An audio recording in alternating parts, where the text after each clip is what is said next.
Olá, meus irmãos, graça e paz, que Deus abençoe a todos vocês. Eu sou o vosso irmão em Cristo, Gregório Louveira, passando aqui para deixar-vos mais um pedacinho do maná dos céus. O pedacinho do maná dos céus, hoje, está no livro de Salmo 32. É Salmo de Davi. Esse salmo, ele contém 11 versículos. Então eu estarei comentando até o 7º versículo hoje.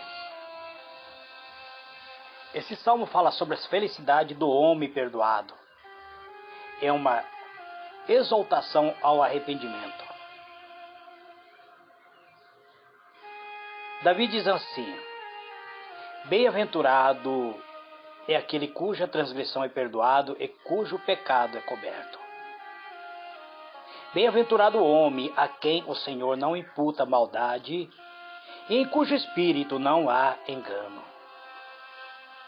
Quando eu guardei silêncio, envelheceram os meus ossos pelo meu bramido em todos os dias. Porque de dia e de noite a tua mão pesava sobre mim. O meu humor se tornou em seguidão de esteio. Confessei-te o meu pecado e a minha maldade não encobri. Dizia eu: confessarei ao Senhor as minhas transgressões, e tu perdoaste a maldade do meu pecado. Por isso, todo aquele que é santo orará a ti, há tempo de poder achar-te.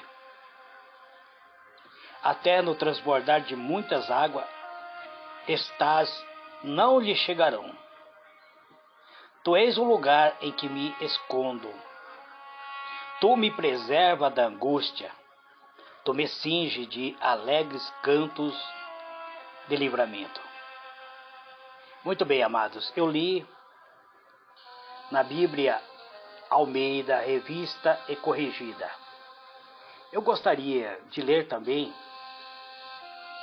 na Bíblia atualizada. Gostaria de trazer, através da Bíblia atualizada, uma leitura desse mesmo livro, para que assim possamos compreender o real sentido da palavra de Deus para a nossa vida. Precisamos muitas vezes comparar versão com versão para termos uma definição correta da palavra que possa nos trazer paz para a nossa alma. Então, o Salmo de número 32, do versículo 1 até o versículo 7, diz assim, na linguagem atualizada: bem-aventurado é aquele cuja iniquidade é perdoada e cujo pecado é coberto. Bem-aventurado o homem a quem o Senhor não atribui iniquidade e em cujo espírito não há dolo. Enquanto calei-os acerca dos meus pecados, envelheceram meus ossos pelos meus constantes gemidos todo o dia. Porque a tua mão pesava dia e noite sobre mim, e o meu vigor se tornou em seguidão de esteio. Então confessei-te o meu pecado e a minha iniquidade, não mais ocultei. Disse eu: confessarei ao Senhor as minhas transgressões, e tu perdoaste a iniquidade do meu pecado. Sendo assim, todo homem piedoso te fará súplica, em tempo de poder encontrar-te. Com efeito, quando transbordarem muitas águas, não o atingirão. Tu és o meu esconderijo, tu me preserva da tribulação e me cerca de alegres cantos de livramento. Muito bem, amados. Aqui nós vemos versões diferentes, mas com palavras que produzem o mesmo efeito. Vemos que o salmista, ele diz que é alegre e feliz o homem a quem o Senhor não atribui a iniquidade. Então feliz, aqui falando sobre a bem-aventurança. Feliz é aquele homem que o Senhor não estiver atribuindo iniquidade sobre ele, e em cujo espírito não há engano ou não há dolo. Aí o salmista diz que quando ele se calou acerca dos seus pecados, até os seus ossos envelheceram. Ele passou a produzir uma doença chamada osteoporose. Ele diz que os ossos deles envelheceram pelos constantes gemidos que ele tinha todo dia. E ele diz por que isso aconteceu? Porque a mão de Deus pesou sobre ele. Porque a mão de Deus desceu sobre ele. Porque a mão de Deus estava sobre ele de dia e de noite. Então, ele perdeu as suas forças. Ele perdeu o seu vigor. Ele secou por dentro, ele diz que se tornou amargo.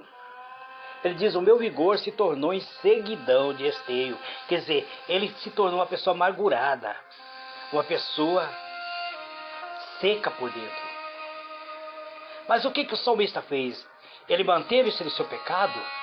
Então ele decidiu confessar o pecado. Ele diz, então confessarei o meu pecado e a minha iniquidade não mais ocultarei. Disse eu, confessarei ao Senhor as minhas transgressões, e tu perdoaste a iniquidade do meu pecado. Então nós vemos, ao analisarmos a vida de Davi, no Salmo 51, ele faz uma confissão diante de Deus. Ele confessa que ele nasceu em iniquidade. Ele confessa que estava praticando iniquidade. Ele confessa seus pecados e diz, tenha misericórdia de mim, Senhor. Então, Davi ele ora aqui dizendo que quando ele estava calado acerca dos seus pecados, tem pecados, irmãos, que nós guardamos as 7 chaves. E muitas vezes não queremos nem sequer trazer menção dele. São pecados prazerosos muitas vezes, mas que contaminam a nossa alma, nos leva a nos afastar de Deus. O salmista deixa bem claro isso, que quando ele se calou, enquanto eu mantinha escondido meus pecados, o meu corpo definhava de tanto gemer. Ele não criou somente uma doença chamada osteoporose nos ossos, mas também no espírito. Nesse salmo, Davi tem o seu coração pesado pela culpa dos seus pecados. O coração de Davi está pequeno diante de Deus, está apertado diante de Deus. Contudo, Davi tem certeza de ser ouvido, de ser perdoado. Eu quero falar para você, meu irmão, minha irmã, que muitas vezes vive numa vida de pecado. Muitas vezes você vive praticando um pecado costumaz, um pecado prazeroso para a tua carne, muitas vezes, e você guarda 7 chaves. E esse pecado está dilacerando a sua alma, está destruindo a sua alegria, está tirando o prazer da tua própria vida. Eu quero encorajar você a não se acostumar a esconder seu pecado. Eu quero encorajar você a confessá-lo ao Senhor. Mas não somente a confessar, abandoná-lo por completo, para experimentar a alegria da comunhão plena com o nosso Pai Celestial. De ter a alegria da presença do Espírito Eterno habitando dentro da tua alma, trazendo paz. Haverá paz do Espírito na tua alma e alegria em seu coração. Você poderá louvar a Deus. Você poderá glorificar a Deus. Porque essa é a promessa de Jesus quando disse, encontrarão descanso para a sua alma. Mateus 11, 29. Ele diz: vinde a mim, todos vós que estáis cansados e oprimidos, e eu vos aliviarei. Ele diz isso claramente. Você está cansado de tanto sofrer. A sua alma está cansada de tanto gemer. Entrega ao Senhor Jesus esse fardo de agonia, esse fardo que está tirando o seu sossego, te levando ao sofrimento da tua alma. Ao admitir um erro, pode ser doloroso, principalmente por causa da vergonha, principalmente por causa do medo, principalmente por causa da punição de outras pessoas. Nós escondemos muitas vezes o nosso pecado de seres humanos que são cheios de falhas. Achamos que estamos escondendo de Deus. E muitas vezes Deus pesa a mão sobre nós. Mas o que parece perda, na verdade é ganho, amados. Muitas vezes nós temos medo da punição, do falatório dos nossos irmãos, temos vergonha daquilo que nossos irmãos irão falar quando nós venhamos aqui diante do altar para confessar o pecado. Achamos que vamos perder a comunhão dos irmãos. Na verdade, nós estamos ganhando a comunhão com o Pai. O Pai não faz ameaça. Ele não deseja punir a nossa alma. Ele não exige pagamento ou execução de tarefa para se obter o perdão. Pelo contrário, ao invés de apontar a nossa culpa, Ele perdoa aqueles que, movido por arrependimento, aproxima-se do seu altar e confessa. Confissão feita é confissão perdoada. Se você já se perguntou por que Deus está em silêncio diante da sua oração, faça uma reflexão na sua vida. Lembre-se de que Ele também pode estar se queixando pelo tempo que você não fala com Ele, pelo tempo que você está gastando na prática do pecado. O pecado não admitido, o pecado não confessado, também não é perdoado. Então você tem que admitir a sua culpa. Você tem que admitir que errou, que falhou diante de Deus. Daí podemos compreender, crescer na graça. Existem pecados que levam à enfermidade da alma, que corrói a alma, causando doenças psicomáticas, trazendo angústia, ansiedade, depressão, que muitas vezes causa dores físicas e mentais. A pior doença é a doença espiritual. Davi disse que os próprios ossos deles envelheceram. Envelheceram-se os ossos dele, causando uma osteoporose espiritual. Então, meus irmãos, minhas irmãs, o pecado pode nos levar a contrair enfermidade espiritual. Porque o pecado nos afasta da presença de Deus. O pecado nos afasta do Espírito Santo.